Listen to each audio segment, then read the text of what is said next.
Halo sahabat sehat Citama, saya Dr. Denny Mukhtar. Pada kesempatan hari ini, saya akan membawakan suatu penyakit yang disebut dengan demam tipoid atau yang sering disebut dengan demam tipes. Jangan skip video ini karena bakal banyak ilmu baru yang akan bermanfaat bagi sahabat Citama semua.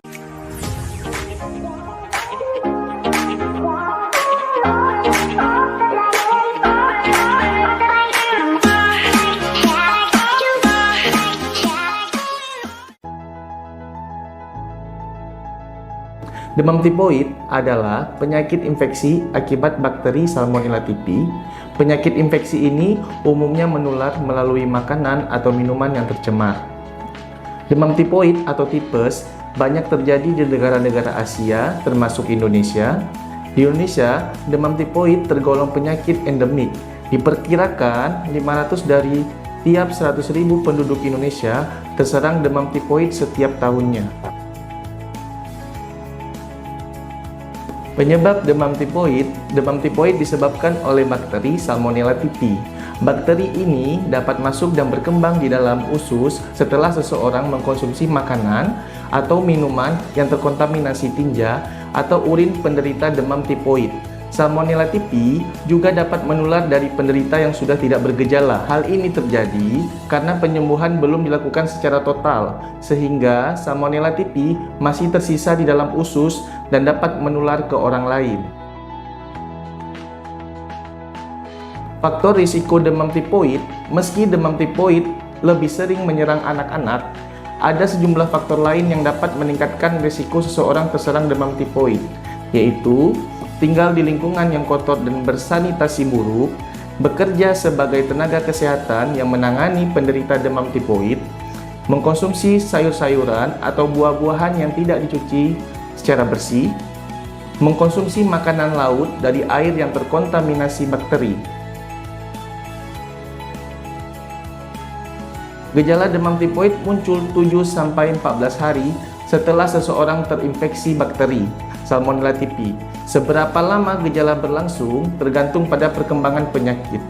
Penderita demam tipoid dapat mengalami gejala awal berupa demam yang meningkat secara bertahap hingga mencapai 39-40 derajat Celcius, sakit kepala, nyeri otot, lelah dan lemas, keringat berlebih, sakit perut, sembelit, dan pembengkakan di perut.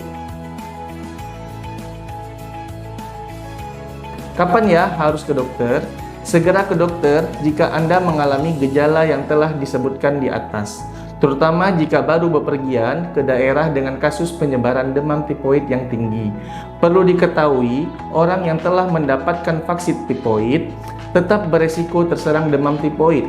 Meski gejala demam tipoid hampir sama dengan gejala infeksi lain, Anda tetap harus memeriksakan diri ke dokter. Pemeriksaan sejak dini diperlukan untuk memastikan kondisi dan mencegah risiko terjadinya komplikasi.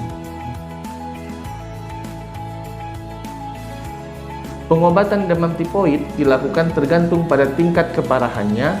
Jika demam tipoid terdeteksi lebih awal dan hanya menimbulkan gejala ringan, pasien dapat melakukan perawatan mandiri di rumah. Selama masa pengobatan, pasien juga dianjurkan untuk melakukan beberapa hal di bawah ini guna untuk mempercepat proses penyembuhannya. Tidak melakukan aktivitas yang berat, beristirahat yang cukup, makan dengan porsi yang kecil tetapi sering, mengkonsumsi makanan yang lunak dan tidak pedas bila tidak bisa mengkonsumsi makanan yang padat, mencuci tangan dengan sabun dan air secara mengalir secara rutin.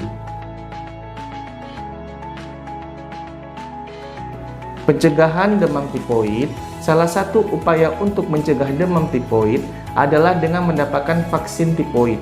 Vaksin ini terdapat dalam program imunisasi yang dianjurkan pemerintah. Meski umumnya diberikan kepada anak usia 2-12 tahun, vaksin tipoid juga dapat diberikan kepada orang dewasa yang beresiko terserang demam tipoid. Jika sahabat ada yang ingin ditanyakan, bisa tulis di kolom komentar di bawah atau bisa langsung datang ke klinik Citama. Sekian dari saya, semoga apa yang telah saya sampaikan bisa dimengerti dan berguna bagi sahabat sehat Citama. Salam sehat dari saya, Dr. Denny Mukhtar dan Klinik Citama.